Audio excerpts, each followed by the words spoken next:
खटिया हिले सैया जी दारू पीले रतिया के खटिया हिले सैया जी दारू पीले कर दिया देहिया जिया अभिले दुखाता हटे समान कर दिया कांड ऐसा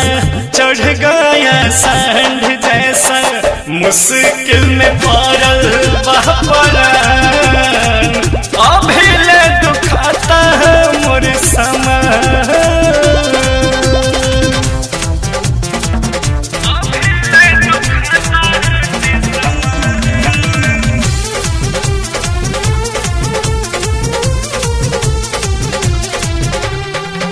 आहि माई राती में कहाँ जाई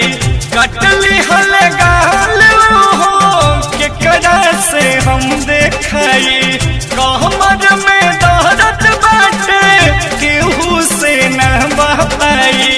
राजा जी ऐसा किया मोहरा तो डर गया जिया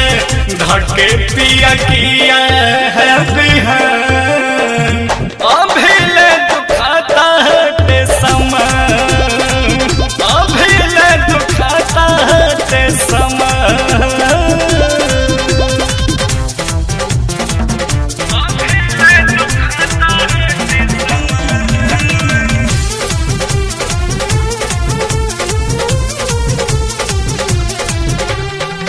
दिया बूता के पिया